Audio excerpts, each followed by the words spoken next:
your birthday, by the way? Which day of the year is your birthday, Mr. Chidambaram? You want to know my birthday? Yes. What's your birthday? What is the relevance of my No, the relevance of my birthday Yes. to this conversation? No, we just celebrated Pradeep Gupta's birthday. He turns whatever 21 tomorrow. We wanted to know anyway. How are you celebrating, Mr. Chidambaram? You've got reason to smile after a very long time. The Congress has reason to smile. Well, Himachal Pradesh, some smiles, but this is a big one. How are you? How do you see this victory, sir? I see this victory as foretelling that in future direct contests between Congress and the BJP, the Congress has an even chance of defeating the BJP in future state elections. Are you, are you emphasizing you the word guys have state? written us off.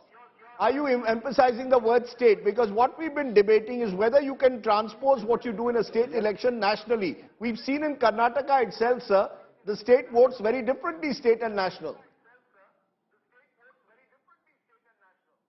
All right, if you have completed your question. This is a state election, and therefore I'm advisedly restricting it to state elections. This is also a state election that is not coinciding with a Lok Sabha election.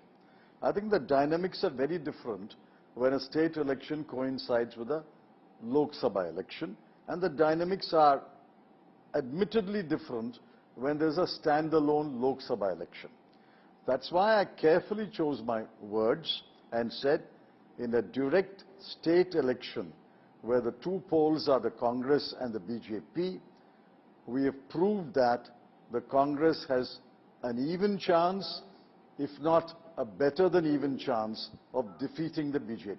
But the reason you had a good chance this time round, Mr. Chidambaram, is also because the BJP was in government and there was anti-incumbency against the local state government.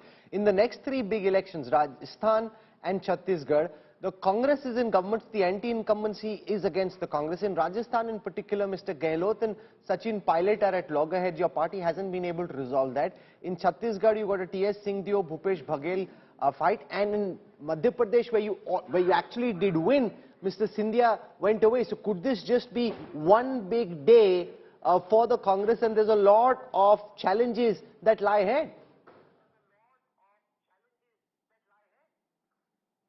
Please don't recycle old arguments which are discredited.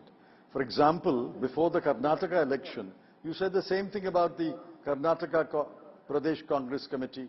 You said there's a rivalry between two top leaders. There are factions in the KPCC. They cannot work together. They will fight over who the candidate should be.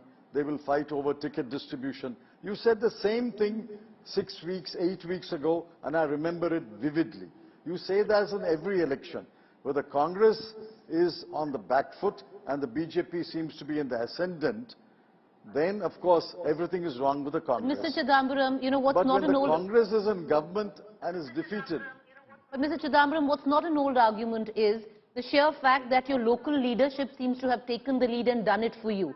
It happened in Himachal, where you ran a hyper-local campaign, where your national leadership practically stayed away. In this, they assisted your local leadership, which was very, very strong. Would you reckon that's the model now you need to take to the other states as well?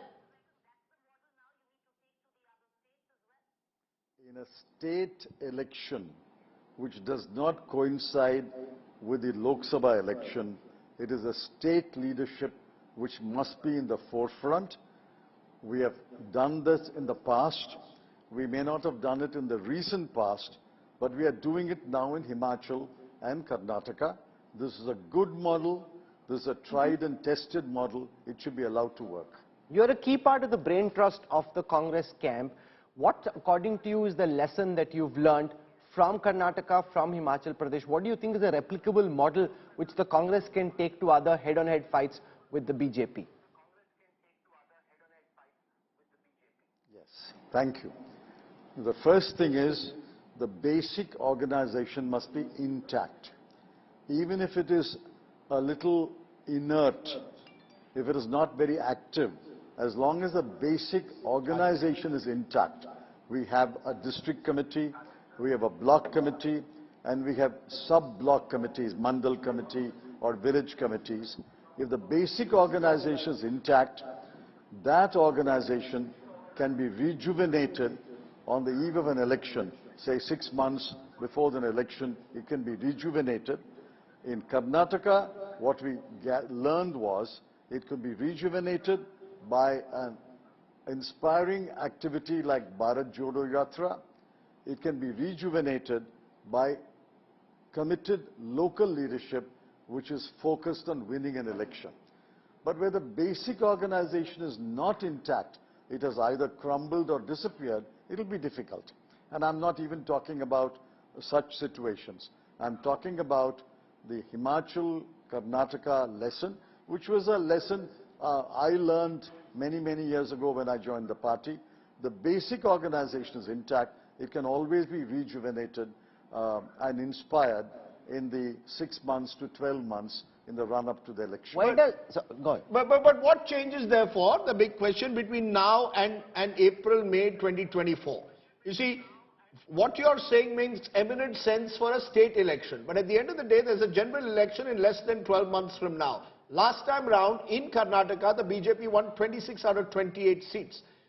Do you concede that challenging, therefore, the BJP in a general election now is much more difficult than a state election? In a general election, you will need to not just rejuvenate organization, but also have a credible leadership, which is effective to take on the BJP's might.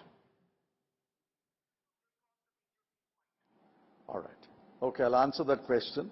But let's go up from here to March 2024. Then I'll answer April, May 2024.